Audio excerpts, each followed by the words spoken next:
This is the flow. Salve, salve família, bem-vindos a mais um Flow, eu sou o Igor. Hoje vamos falar de polícia aqui, cara. E na mesa comigo temos Sargento Nantes. E aí, cara, tudo bom? Junto. Caralho, Valeu. esse bigode, não se apruma aí, não. Se hein, apruma não já. E tem o Castro aqui também, Sargento E aí, Castro. beleza? Tamo na área aí, derrubou é pênalti. Vamos trocar ideia, falar sobre tudo aqui, falar dessas palhaçadas que tá acontecendo no Rio de Janeiro aí. Palhaçada dos filha da puta que fica falando mal da polícia aí, mano. Vai tomar no cu. Pega o fuzil e vai lá prender os caras, seu bando de filha da puta. Daqui a pouco vai entrar aqui uma moça também para te fazer uma massagem. É? Mas essa moça tem cambão? Não sei. Não quero Se com não tiver não. cambão, você não quer. Não quero mais com cambão, não. A minha experiência com cambão já foi, já. Eu Tá. beijo na Morango Que lá. tua Manda um mulher abraço achou pra dessa ela. história? Hã? Manda um abraço pra Um Morango. abraço aí pra Morango aí. Minha mulher ficou fodida, né, mano? Não é pra... queria me colocar pra fora, mas não foi de língua, né, mano? Porque geralmente, assim, o que compromete é o de língua, né, mano? É o de língua Quando compromete. vocês estavam na pista lá, fazendo as rotas de vocês, não sei o que, encontrava-se umas moças assim, garbosas, querendo dar uns beijinhos também. Os avatar. É. Não, pulava fora, né, meu? É? Fardado não dá, né, irmão? Fardado... Ali eu tava num momento de descontração, Entendi. né, meu? Pá, zoeiro, eu sou zoeiro pra caralho. O Nantes jamais... não é perfil do Nantes isso daí, né, meu? Não tem nem como, Não, né? não, o meu não. O meu Nem é... a Ana Maria Braga outro dia buzinando atrás da viatura, nós É mesmo? não paramos. Tá certo. Pouca ideia, Eu? mano. Eu beijava a Hebe, certo? Foda-se. A gente já vai continuar aqui. Bom, já entendeu, né? Nós vamos falar de polícia, aparentemente com bom humor, tá? Mas antes da gente continuar aqui, deixa eu falar pra vocês dos parceiros de hoje aqui, começando com a KTO, cara. A KTO é uma casa de apostas pra você que sabe o que tá fazendo, beleza? Pra começar, não é um jeito de você ganhar dinheiro e não é um investimento. Ali é pra você se divertir, pra quem sabe o que tá fazendo, tá? Se você gosta de adicionar mais uma camada de emoção ao teu evento esportivo aí, a KTO é o melhor lugar pra você fazer isso por conta das ferramentas que tem lá e das promoções que acontecem o tempo inteiro também. Por exemplo, você pode criar a tua própria múltipla lá na plataforma da KTO, tá? Tem promoções como o Chance Extra, que se você aposta no Flamengo não, porque se você apostar com o Flamengo perder é incomum, tá? Mas você aposta no Santos. Tu torce aí pra tá que time? fudido, mano. Tricolor, mano. Tá. Tu é Santista, né? Santista, cara. Então, agora, se você é Santista, aí você aposta lá no Santos, fica tranquilo. Porque se o Santos perder, a KTO devolve até R$25 pra você. Então já pode contar com esses 25 aí. Tá de novo, tá bom? No Brasileirão, na Copa do Brasil e na Libertadores tá rolando aí o Chance Extra, sem contar também a Liga do Milhão, que é cada palpite certo que você consegue, você soma pontos pra participar da Liga do Milhão, tá? Então lembrando, não é um jeito de você ganhar dinheiro, não é investimento, é o dinheiro que você ia gastar com com entretenimento. Então um cinema que você não foi, uma viagem que você levou um bolo da namorada, esse tipo de... É com essa grana, não com o dinheiro do mercado, nem com o dinheiro do aluguel, tá? Lembrando, só pra maiores de 18 anos e jogue com muita responsabilidade, tá? É pra se divertir. E, bom, se quiser mandar uma mensagem pra gente, fica à vontade, Janzão vai escolher aí os 5 melhores live pics que vocês mandarem. Tem o QR Code aqui, o link aí na descrição. E é isso, manda aí, vai que ficar faltando falar de alguma coisa aqui, você tá afim de participar. Vai ser incrível ouvir a tua mensagem aqui, beleza? Gente, seguinte, vamos começar falando então do assunto que roubou a brisa aí nesses últimos dias, na última semana, que foi a mega operação que aconteceu lá no Rio de Janeiro, que a gente, no primeiro momento, eu lembro que na terça-feira teve um Flow News e a gente estava falando de, acho que 64 mortos. E no dia seguinte, isso daí quase dobrou por conta de corpos que estavam na mata e tudo mais, né? Muita gente falou que foi... teve uma galera falando que era uma chacina, né? Teve uma galera falando vários... Era um massacre. Um massacre, umas lendas urbanas de que os policiais teriam matado os bandidos com faca, inclusive, por conta de umas cabeças separadas que encontraram e tal. E no fim... assim, eu fiquei olhando pra ver se ia surgir alguma coisa. Até uma parada que o Genzão falou, que era... Pô, se tiver algum inocente aqui nesse meio, vai ter matéria pra cacete, vai passar em tudo quanto é lugar, vai em tudo quanto é rede social. E não teve, né? Então, até os depoimentos que eu tava vendo de familiares, acho que uma tia de um garoto, que eu não lembro o nome dele, mas era com R, um do cabelo vermelho, que ficou mais famoso, entre aspas, da cabeça separada dele numa árvore e tal.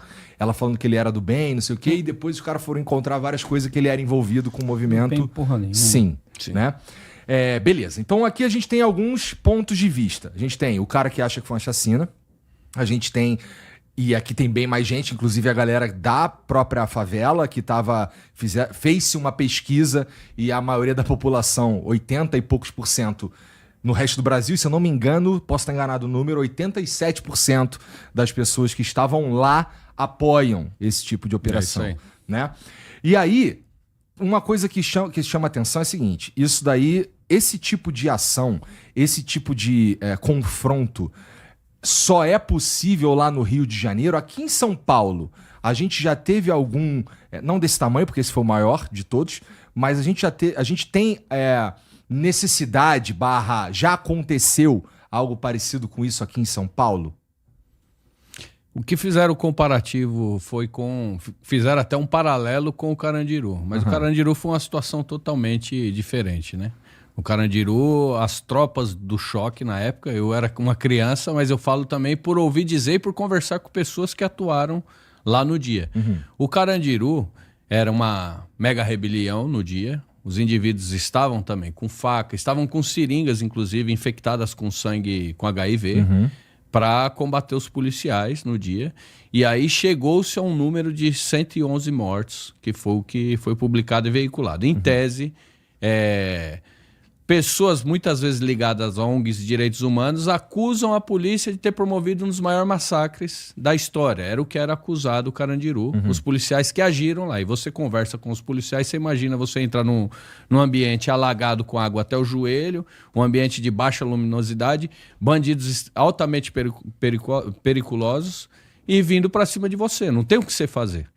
Só que hoje, eu fazendo uma análise rápida de território, embora eu esteja fora da rua já há uns 2 anos, quase 3 anos, mas eu acredito que em São Paulo não haja campo para haver um confronto dessa magnitude, principalmente por conta do território. Existem alguns focos, principalmente na Baixada Santista, de criminosos que tentam imitar o Rio de Janeiro, principalmente por conta do terreno, nos morros, mas a quantidade em menor número. Existem criminosos com fuzil no interior dessas comunidades, existem criminosos dispostos a atirar em viatura, tanto que recentemente nós tivemos policial da rota, perdemos 2 em 2023 e 2024.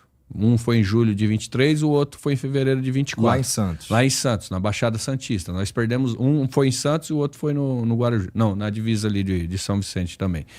Nós perdemos 2 policiais em situações parecidas com essa do Rio. Porém, a quantidade de indivíduos hoje lá no interior das comunidades é em números menores. O Rio de Janeiro, infelizmente, ele ao longo dos anos vem se arrastando, e principalmente por conta de algumas proteções, impedimentos da polícia agir. Os indivíduos, os marginais, foram tomando o território de uma maneira que hoje a gente vê aí.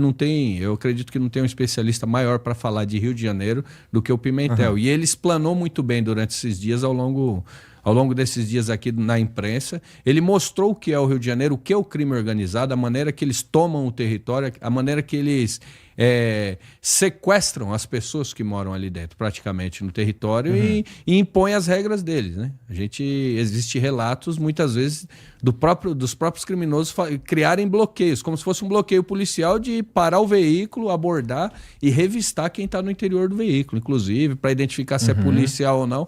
Recentemente, nós tivemos casos de policial que estava passando no meio da comunidade, que foi identificado, não sei se chegou a ver, lembra que num Honda Fit, que balearam polícia e soltaram ladeira abaixo? Então, assim, o policial lá muitas vezes morre só pelo fato de ser policial. Virou uma guerra, né? Instalou-se uma guerra lá em quantidade muito grande, numerosa de indivíduos envolvidos com o crime. Isso não chegou em São Paulo, então, por conta disso, eu acredito que em São Paulo não teria um confronto dessa magnitude. Entendi. Aqui em São Paulo, a sensação que eu tenho... Bom, eu sou carioca. E a sensação que me parece é que aqui em São Paulo o crime é mais organizado. O que eu quero dizer com isso? Lá no Rio tem uma... Por conta de como funciona o crime lá no Rio, que a gente tem mais de uma facção, e a gente pode adicionar, inclusive no bolo das facções, as milícias, né? Sim. A gente ia... Aí, do outro lado, a gente tem a polícia. A gente tem ali, então, uma cena de guerra deflagrada mesmo, não entre a polícia e todos os bandidos. É entre a polícia e todos os bandidos e entre os bandidos também. Exatamente. Né? Aqui é diferente. Aqui as coisas... Tipo, o PCC comanda tudo que tem a ver com crime. Entre aspas. Entre aspas. Entre aspas. Lá no Rio a gente tem mais de uma facção e tem as guerras, inclusive, uma tentando tomar território da outra o tempo inteiro. O Pimentel teve aqui sexta e ele disse que eles tinham, os criminosos que estavam envolvidos nessa mega operação aí, eles tentaram invadir, acho que o Morro da Quitanda no dia anterior e tentariam novamente, né? Sim. Então isso é uma coisa, infelizmente, comum lá no Rio, essa guerra por território, né? Aqui em São Paulo a gente tem uma situação completamente diferente. Aqui a gente tem só o PCC, né? E sem contar também a diferença topográfica, né? Lá no Rio. E esse é o principal. Tu acha que esse é o principal? Esse é o principal. Inclusive... A topografia do Rio de Janeiro, ela facilita a vida do cara, do traficante, né, cara? Porque uma coisa é você... aqui a gente tem um problema também lá no litoral, que é as palafitas, né? As palafitas aqui no litoral é palafita e alguns morros tem ali, mas nada chega em comparação ao Rio de Janeiro, entendeu? Então ali o cara tem a vantagem do cara estar lá por cima e você tem que invadir ali, subir. É muito mais fácil quem está em cima resistir, né, do que quem está subindo ali o morro. Então tem esse negócio da topografia e assim... Às vezes as pessoas vê a gente aqui de São Paulo e eles quer sempre colocar a rota é melhor do que o BOPE é melhor do que a rota. Não tem essa, cara. São polícias completamente diferentes.